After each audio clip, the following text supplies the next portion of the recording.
Vamos falar sobre os capítulos 21 e 22 de Mateus. E aí nós vemos aqui no capítulo 21 a entrada triunfal de Jesus em Jerusalém, vindo lá do interior.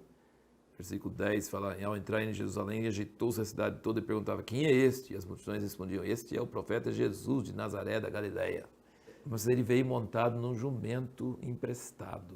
E o povo gritava, bendito aquele que vem em nome do Senhor.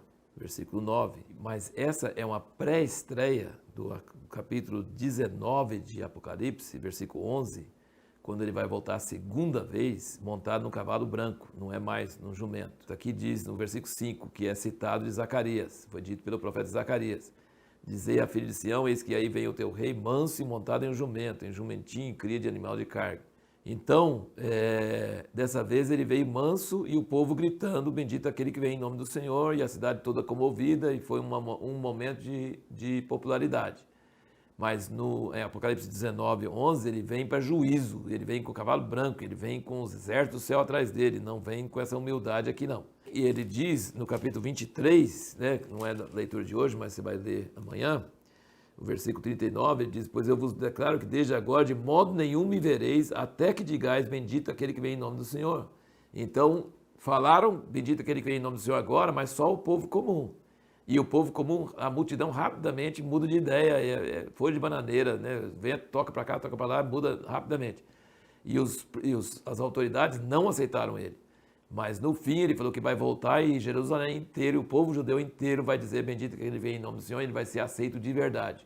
Então dessa vez foi uma pré-estreia com jumento e o povo falando bendito aquele que vem em nome do Senhor, mas não foi aceito, foi rejeitado e em Apocalipse ele vai voltar e vai ser aceito por todo o povo e vai vir num cavalo branco. Os principais sacerdotes, quando ele purificou o templo, eles ficaram com, assim, e eles ficaram com raiva dele, perguntando com que autoridade você faz isso e tal.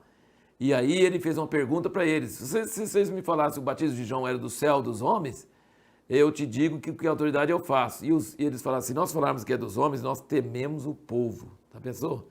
Então eles falam assim, nós não sabemos.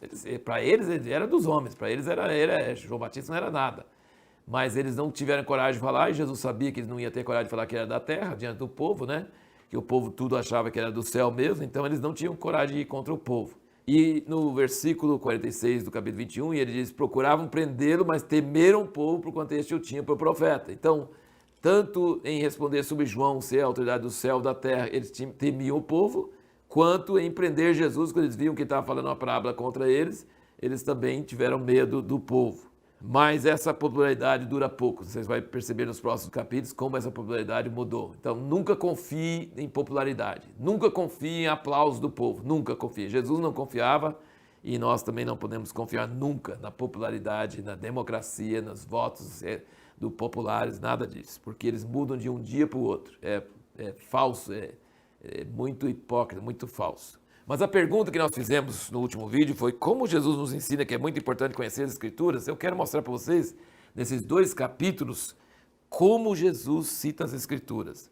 Primeiro você vê, ele estava no templo, no capítulo 21, versículo 15, vendo, porém, os principais sacerdotes e os escribas as maravilhas que ele fizera, e os meninos que clamavam no templo, Hosana ao filho de Davi, indignaram-se e perguntaram-lhe, ouves o que esses estão dizendo? Respondeu Jesus, sim, nunca leste? Da boca de pequenino, de criancinha de peito, tiraste perfeito louvor? Então Jesus aqui responde eles citando o Salmo 8. Olha que coisa impressionante. Os saduceus vêm falar assim sobre a questão da ressurreição, eles não criam que tem ressurreição. Aí Jesus cita, no versículo 32 do 22, ele fala, eu sou o Deus de Abraão, o Deus de Isaque e o Deus de Jacó. Olha, ele não é Deus de mortos, mas de vivos. Então ele cita as Escrituras também, quando Deus apareceu para Moisés na sarça ardente. Antes, aqui no 21, no versículo 42, diz Jesus, nunca leste nas Escrituras, a pedra que os edificadores rejeitaram, essa foi posta como pedra angular, pelo Senhor foi feito isso e é maravilhoso aos nossos olhos. Isso aí é Salmo 118. Aqui no versículo 34 do 22, ele diz, os fariseus, quando souberam que ele fizera emudecer os saduceus, reuniram-se todos, um deles, doutor da lei, para experimentar, interrogou, dizendo, mestre, qual o grande mandamento da lei?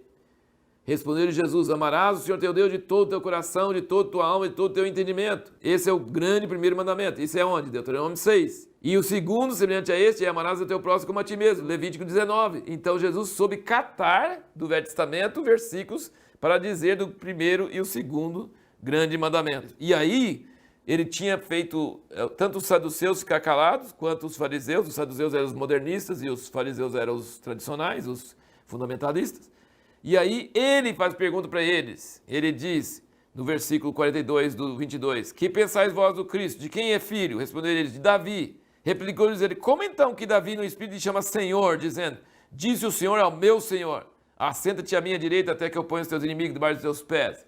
Se Davi, pois, lhe chama Senhor, como é ele seu filho? Essa pergunta é muito forte, porque nunca você pode chamar seu filho de Senhor. Mas como Jesus é filho de Davi e filho de Deus, Davi podia chamar ele de Senhor. Mas eles não souberam responder, e Jesus soube perguntar. E isso aqui é o Salmo 110. Então você vê quantas vezes que Jesus usou as Escrituras para responder perguntas ou para confundir as pessoas e para dar o nó na cabeça deles. Então é muito importante conhecer as Escrituras. Ele era o Filho de Deus, mas ele citava as Escrituras. Ele não achava que as Escrituras não tinham fundamento. E quando eles mandaram pegar ele numa cilada, aqui no versículo 15 do 22, eles mandaram os herodianos para perguntar se era lícito dar tributo a César. Eles queriam que ele falasse que não precisa dar tributo para César não, e aí ia ser um crime, né? Ia ser um crime. E Jesus teve sabedoria para discernir qual era a cilada que eles estavam armando e falou, traz uma moeda. Aí viraram a moeda e falaram, de quem é essa imagem? César. Então dá para César o que é dele. É a melhor coisa. Então se vê a sabedoria de Jesus em escolher parábolas, em responder perguntas, em resolver problemas, em fazer perguntas, muita sabedoria. E as três parábolas aqui, a parábola dos dois filhos, um que queria ir, falou que ia e não foi, e o outro falou que não ia e foi. Depois os lavradores maus e depois das bodas. Então ele está sempre falando nessas parábolas que os judeus, que era o filho que fala sim e depois não vai, e os gentios é o que falou que não ia e depois foi. Os lavradores, ele falou que Deus ia pegar aqueles lavradores e entregar, vinha para outro povo, que é os gentios. E aquela parábola dos trabalhadores que nós falamos, que os trabalhadores das 5 horas da tarde são os gentios que não serviram a Deus por séculos e aí vão servir e vão ganhar o mesmo prêmio. Então, assim, Jesus está sempre falando nessas parábolas sobre a destruição do templo, sobre a destruição de Jerusalém, sobre a rejeição de Israel, sobre a entrada dos gentios para fazer ciúme neles. Ele está sempre falando bem claro por parábola e tudo, que vocês se acham especiais, vocês se acham tal, mas vocês são duros contra Deus, vocês matam os profetas, matam o Filho de Deus, vocês falam que vão e não vão, né? Vocês falam, não, vocês são convidados para as bodas, mas vocês não querem ir. Então, assim, você vê em todas essas parábolas que Jesus está dizendo bem claramente que vai rejeitar Israel e os seus sacerdotes, os seus religiosos, e vai abrir a porta para os gentios entrarem. Então isso para eles era super indigesto, mas é o que de fato aconteceu depois.